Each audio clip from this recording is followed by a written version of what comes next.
Hey, what's going on, everyone? This is Keel Dyken. Hope you guys are all having a good day.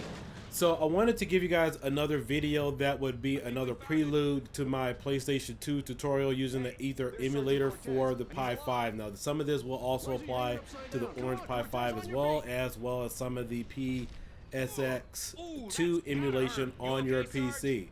So the issue right now with a lot of the PlayStation 2 emulation, and I'm sure most of you will start seeing a lot of videos in the next coming weeks, is that a lot of these games do run well on the Pi5. Now the only flip side is, if you're not experienced, if you don't put any time to it, you could play most of these games for about 50 seconds to about maybe 3 minutes and say, oh, well, the game runs good.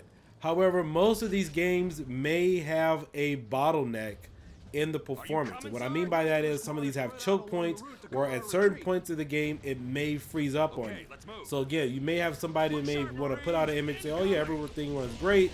But again, my definition and some of the things that we've tested from experience is that with a lot of emulation, you have to play all these games through all the way through from start to finish. Now I know nobody's going to do that, so unless you're really familiar with the game, you're really not going to know where a lot of hiccups are. But the issue with a lot of the PlayStation 2 emulation is that some of these games have tremendous choke points, which you guys will see here in some of the later around the 12-minute and 53-second mark of this video. And this isn't the only game. So as you guys see right now, this game is running great, running perfectly fine, no hiccups or concerns. Now, I'm not going to edit this video because I want you guys to see the months and months of testing that I do here on the channel to get everything running in a perfect and working fashion. Is that in some of these cases, you have to play all the way through or play up until a point where you experience a choke point and then set your settings in accordance to how that game may react at that typical point in time. So for example, in front of you, we are watching Time Splitters. The game is running great, but if I run into a choke point later on in this game due to the emulation, I need to make sure that my settings and all of my tweaks and adjustments are adjusted for that point in the game that may occur, and not just assume everything's just going to run as it would playing about maybe 2 or 3 minutes into the game. And so again, at around the 12-minute 53-second mark, you can see it. I provided the checkpoint in the timestamp so you guys can see it if you want to skip ahead. But I want you to see the full process that we use, or what I use, to test a lot of these games, to find these choke points so you can have the best emulation experience possible. Now, in most cases, some people will say, oh, this runs great and it runs fine. But again, there's 4,000 PlayStation 2 games. Some of these hiccups may occur maybe 20 or 30 minutes later initially.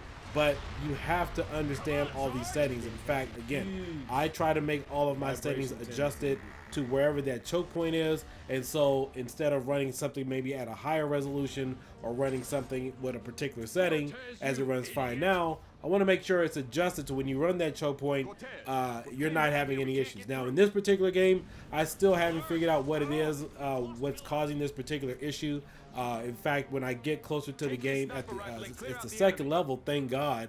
At the second level, there's a crane point. You have to turn on the crane to activate it, and then you have this little boat that's shooting at you, and you use the crane to pull the gunner out of the boat, and it creates that little choke point there. I mean, the visuals are off. I think the sound is pretty much fine, so I had to find a way to kind of speed it up. I haven't figured out a way to fully perfect it yet, but again, thank goodness this particular choke point happened only at the beginning of the second stage and didn't happen somewhere maybe in level 7 or maybe 8, because one of the viewers, if you guys know him, he was Pi Maniac.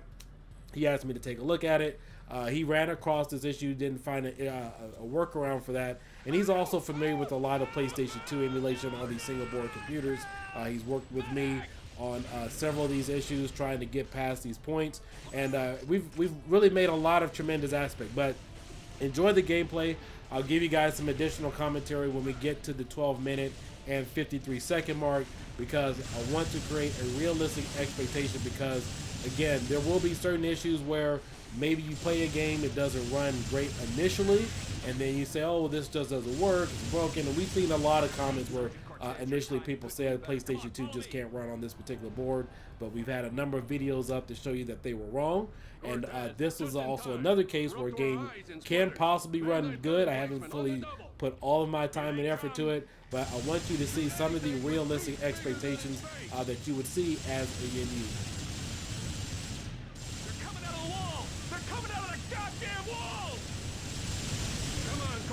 Support on!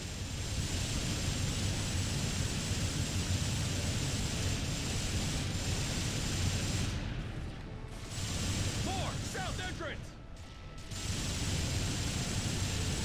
Send them all straight back to hell!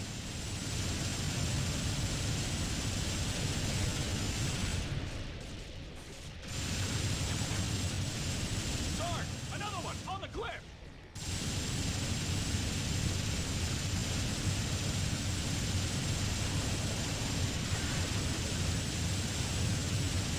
Over there!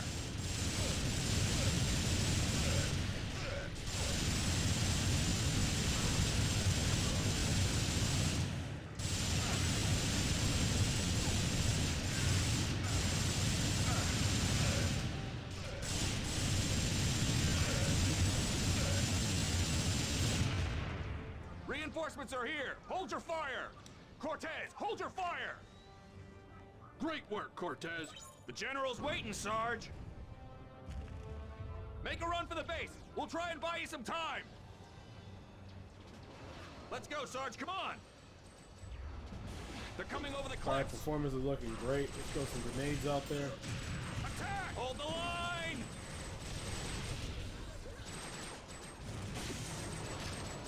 Take it! Oh, nothing. No action coming in. Keep firing!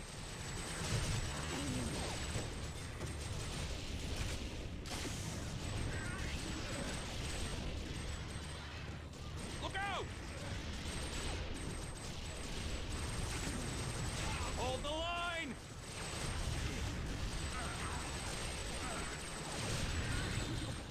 Hey! We're getting fire support from somewhere!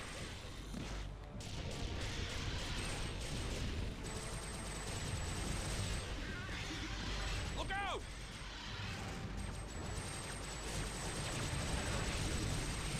Do I look like a splitter? Wait.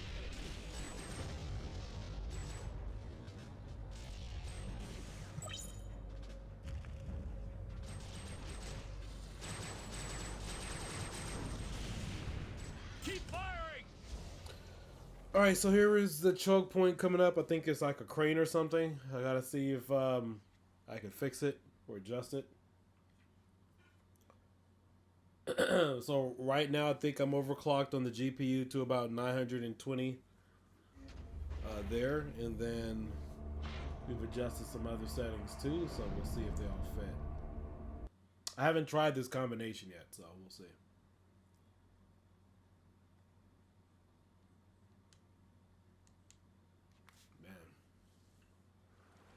Alright, let's go. Well, we better make the best of things, OB. Take this gun and let's see if we can reach the castle in one piece. Last one alive's a big girl's blouse. Hey, this is Anya. Are you reading me okay? If there is a mining site on this island, the entrance is probably inside that castle. Hurry, Cortez, and be careful. Hell and of shady-looking fellows over there.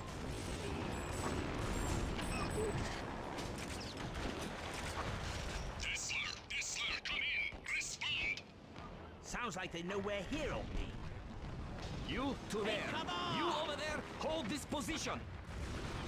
On the hill, old boy! They've got the high ground and good cover, old boy. The finest traditions of the British Army, I suggest a full frontal. Assault, that is.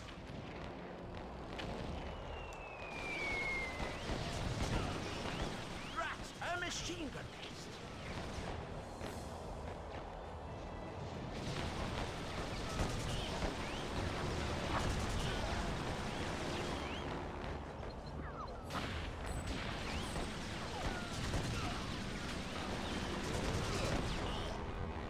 All clear, old chap.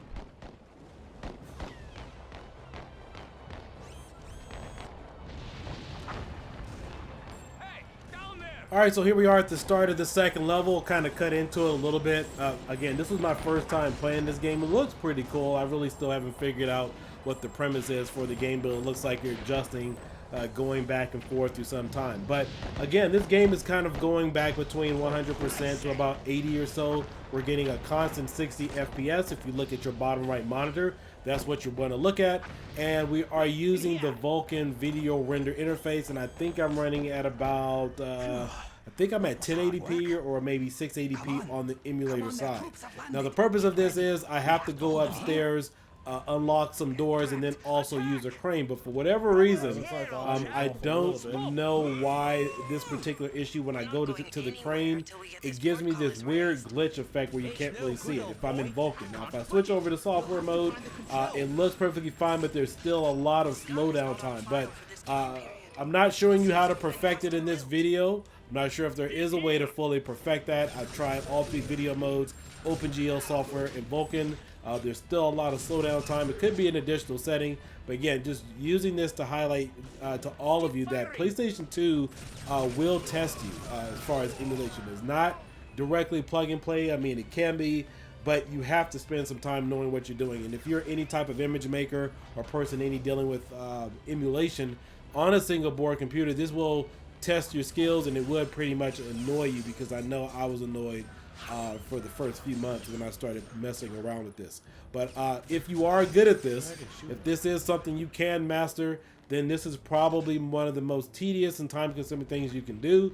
You would get my clap of approval, because this isn't just plug and play like Super Mario Brothers or some of the other emulators, and you'll see that where a lot of people will just upload a ROM and say, oh well, it's not going to work. No, your skills need to be tested. You have to put in some work to understand this emulator. So I'm going to go hit this switch, and then I'm going to go walk back to where we gotta get this down real quick. So I'm going to hit the switch, and then we're going to walk back to this crane, and you will see the slowdown time. So again, this is very brief. It was kind of optional. Thank God I could kind of do what I needed to do and then jump out of it. But a lot of PlayStation 2 emulation will have this type of hiccup where everything is fine, and if you're not aware of it, taught or trained in order to figure out what your settings need to be, it can make for a very miserable experience. And I'm making this video to show you that I am aware of it. There aren't any tutorials out there to show you how to adjust a lot of your settings with PlayStation 2 emulation on these single board computers. There are videos for cell phones and so forth, but none of those settings apply to this. And so here we are. I'm at the crane.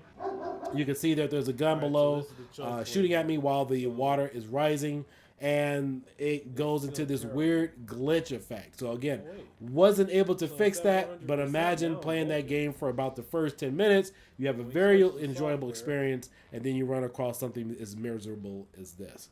So the object here, I got to lower the crane all the way down, unlock the waterway in order to pull it up so the boat can rise. I have to raise the water up a little bit so I can pull the thing off the boat. Okay, I didn't have to do that here, so I do that. Right now we're getting a lot of slowdown time, but again, I haven't had a fix for that yet. Going to work on to adjust it. The only fix I needed to do for that kind of compensates for it a little bit is I had to switch over to software mode and change the video render. But that's not the fix. That was just a quick workaround while I was in the middle of gameplay.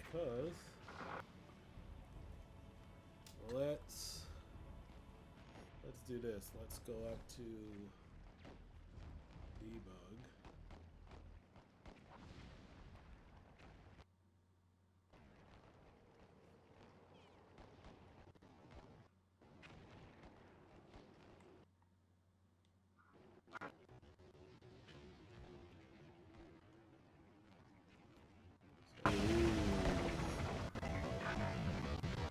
Alright, so this is the choke point here.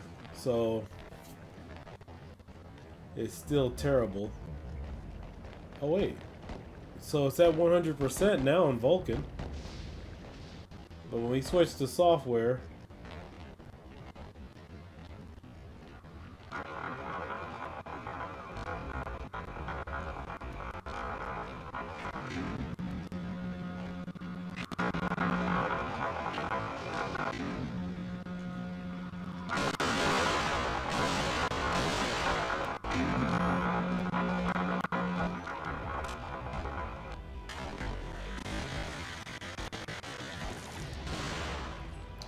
alright, well that was fast. That wasn't completely unplayable. So I guess these new settings work. So I'll have to make a mental note of that.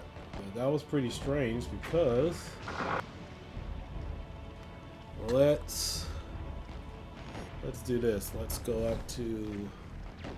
But I hope you guys got something out of that. I will have a tutorial hopefully up by the end of next week. That's something I'm planning for. But again, just wanted to put this information out there for those of you who are looking to get into PlayStation 2 emulation on your Orange Pi 5 or Raspberry Pi 5 device. It is possible, but you got to know your homework on this stuff. And so these are things that we are aware of. I just wanted to bring it to your attention. But again, make sure you guys like and subscribe. I'll give you guys some additional commentary later as to what's going on with some of the other light guns. And I hope you enjoyed this video. Catch you guys later. You have a great day. Bye-bye.